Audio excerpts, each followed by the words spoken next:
നമസ്കാരം. Raf talk ഫുട്ബോളിലേക്ക് എവർക്കും സ്വാഗതം. ഈ അടുത്ത കാലത്തെങ്ങാനും ഇങ്ങനെ ഒരു കളി നമ്മൾ കണ്ടിട്ടുണ്ടോ? യെസ്, ക്ലാസിക് പോരാട്ടത്തിനാണ് നമ്മൾ ഇന്നലെ രാത്രി സാക്ഷ്യം വഹിച്ചത്. ഒരു പക്ഷേ ഈ കളി കാണാത്തവർക്ക് വമ്പൻ നഷ്ടമാണ്. അടി തിരിച്ചടി, വല്ലാത്തൊരു പോരാട്ടമാണ്. കളി കഴിഞ്ഞിട്ട് ലൂയിസ് എൻട്രിക്ക് പറഞ്ഞില്ലേ, അതിലുണ്ടെല്ലാം. അതായത് ഞങ്ങൾ ഈ കളി ജയം അർഹിച്ചിരുന്നു, സമനിലയും അർഹിച്ചിരുന്നു, തോൽവിയും അർഹിച്ചിരുന്നു എന്ന്. അതായത് എന്തും സംഭവിക്കാവുന്നൊരു മത്സരം. അത്തരമൊരു പോരാട്ടമാണ് നമ്മൾ കണ്ടത്. ഇരു ഭാഗത്തേക്കും ഗോള് കയറി ഇറങ്ങുന്നു. 9 ഗോളുകളാണ് പിറന്നത്. വാവ്!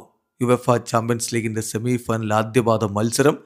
ഒരു ഘട്ടത്തിൽ 5-2 മുന്നിൽ നിന്നതാണ് PSG.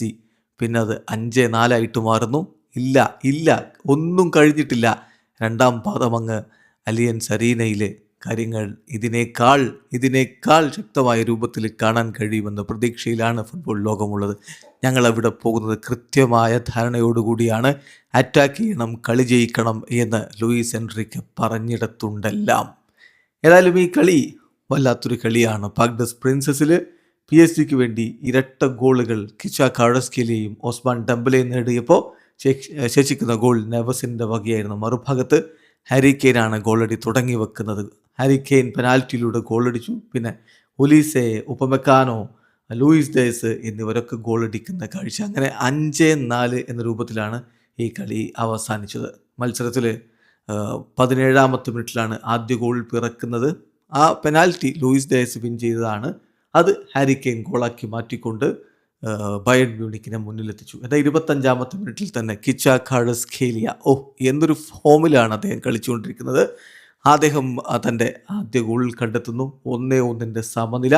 34ാമത്തെ മിനിറ്റിൽ ഡംബലയുടെ അസിസ്റ്റിന് നവസിൻ്റെ ഗോൾ വരുമ്പോൾ PSG ലീഡ് പിടിക്കുന്ന കാഴ്ച. വിട്ടുകൊടുക്കുമോ ഒലീസെ ആദ്യ പകുതിയുടെ അവസാന ഘട്ടത്തിൽ 42ാമത്തെ മിനിറ്റിൽ സ്കോർ ലൈൻ 2-2 എന്ന രൂപത്തിലാക്കി. എന്നാൽ അവിടെയും തീർന്നില്ല.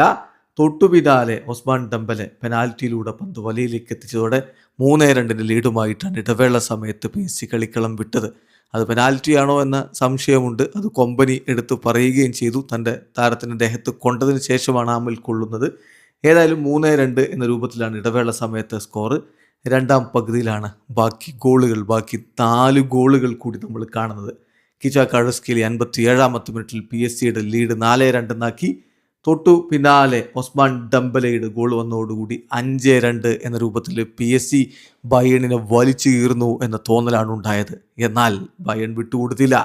ബയൺ തിരിച്ചടിക്കുന്ന കാഴ്ച. 66ാമത്തെ മിനിറ്റിൽ ഉപമെക്കാനോയും 69ാമത്തെ മിനിറ്റിൽ ഹാരി കെയ്ൻ്റെ അസിസ്റ്റിന് ലൂയിസ് ഡയസും ഗോളടിച്ചതോടെ ഒരു ക്ലാസിക് പോരാട്ടം. 9 ഗോളുകൾ നമുക്ക് സമ്മാനിച്ചു. 5-4. ഏതായാലും ഇതിൽ ഏറ്റവും ഇൻട്രസ്റ്റിംഗ് ആയിട്ടുള്ള കാര്യം 5 ഗോളുകൾ വഴങ്ങി മാനുവൽ ന്യൂയർ ഒറ്റ സേവ് പോലും നടത്തിയില്ല. കഴിഞ്ഞ 16 വർഷത്തെ കണക്കെടുത്തു കഴിഞ്ഞാൽ യുവേഫ ചാമ്പ്യൻസ് ലീഗിൽ 5+ ഗോളുകൾ നേടുകയും ഒരൊറ്റ സേവ് പോലും നടത്താതിരിക്കുകയും ചെയ്ത ഗോൾ കീപ്പറായിട്ട് അദ്ദേഹം മാറുന്നു.